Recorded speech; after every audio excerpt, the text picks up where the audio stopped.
ভেগে গেছে, এই কথা আমার সৎ মা জানতে পারলে তো আমাকে ভীষণ মারবে।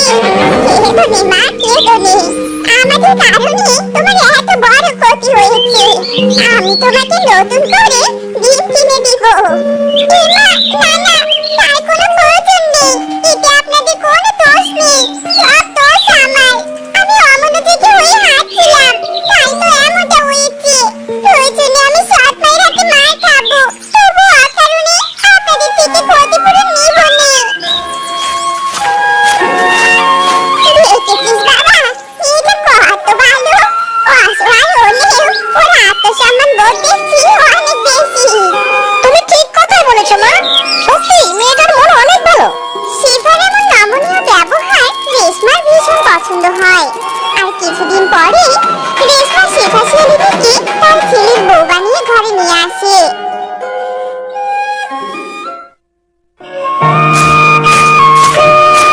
কংগ্রেচুলেশন মিস্টার মিসকে, আপনি কন্যা সন্তানের বাবা হয়েছেন।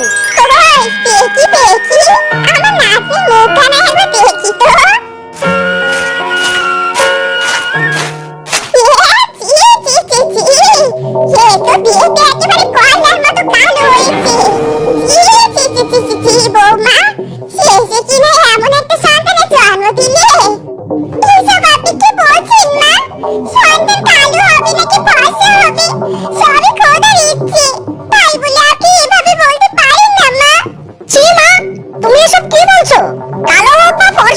আমার সন্তান আমার কাছে অমূল্য সম্পদ। ও অমূল্য সম্পদ নাকি বোঝা, সেটা বড় হলে বুঝতে পারবি।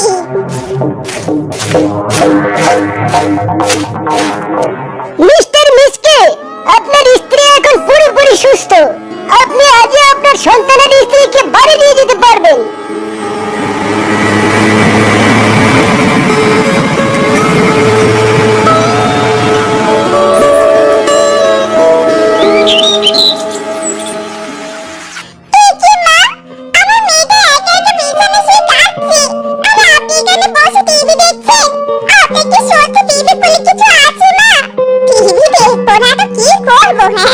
সারাদিন তোমার কালো মেয়েকে বয়ে নিয়ে বেড়াবো? না না, আমি তো কিছু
শাস্তি আমাকে এভাবে পেতে হচ্ছে?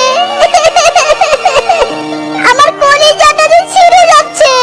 কেমন করে থাকবো আমি প্রাণের প্রিয় বউকে ছাড়া? চল বাবা, এখন বাড়ি চল।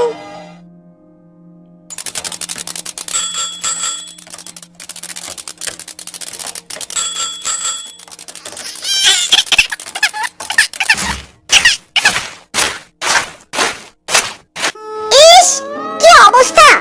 মা, মা কোথায় তুমি? সেই সকালবেলা মেয়েটাকে ঘুমিয়ে রেখে গেছিলাম, তখন থেকে কি একবারও মেয়েটাকে কোলে নেওয়ার সময় হয়নি তোমার? মাফ কর খোকা, মাফ কর। ওই কাল নাগিনীটাকে লালন পালন করতে আমি পারবো না, কিছুতেই না।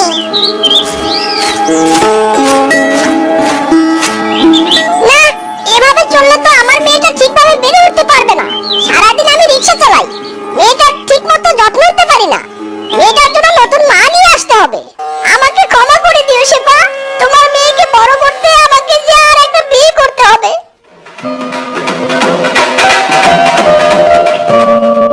নতুন বউ, আজ থেকে তুমি আমার এই হতভাগী সন্তানের মা।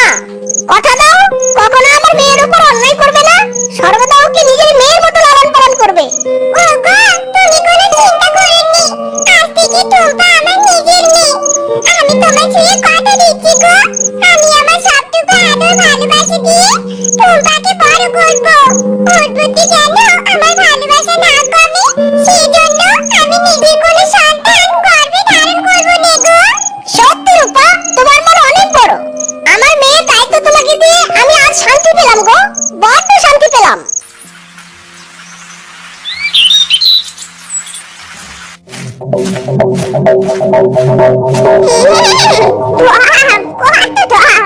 সতীনের মেয়ের জন্য দোয়ারে একেবারে উঠলে পড়ছে। পোশাক ছেড়ে নিজে একটা সন্তানের জন্ম দাও, এসব আদিক্ষে তো আমার আর সহ্য হচ্ছে না। মা, আপনি কেন এমন করে বলছেন? ও আমার মেয়ে, দুধের শিশুকে কি না খাইয়ে রাখবো বলুন? মা, আমি অতটা নিশ্চিত হতে পারবো না। সবে মাত্র এসেছো তো, দেখবো কদিন পর সতীনের মেয়েকে আমার যত্ন করো। যত ডং। এভাবে কেটে যায় ৫টি বছর।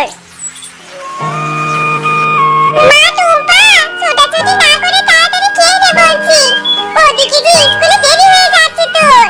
আমি আর খাবো না মা, আমার যে খেতে ইচ্ছে করছে না। এমন করলে তো হবে না, খেতে হবে। না খেলে কিন্তু আমি ভীষণ রাগ করবো বললুম। না মা, তুমি প্লিজ রাগ করো না, আমি এক্ষুনি সব খাবার খেয়ে নিচ্ছি মা।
শুধু আমার অধিকার।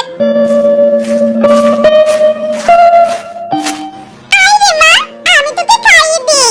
আসুন, আজ থেকে তুই আমার কাছে খাবি।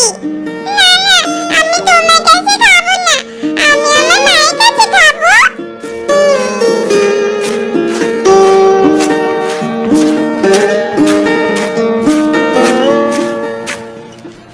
না, এই ডাইনি আমার মেয়েটাকে বশ করেছে, তাই আমার মেয়ে আমাকে চিনতে পারছে না।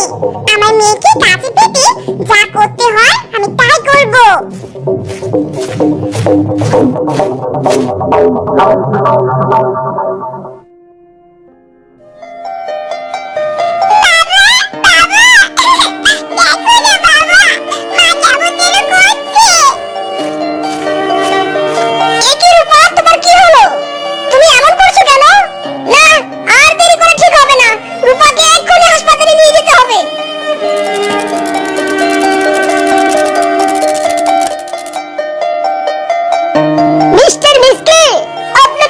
সমস্ত রক্তে বিষ মিশে গেছে, এখন নতুন রক্ত দিতে হবে। রক্ত দিতে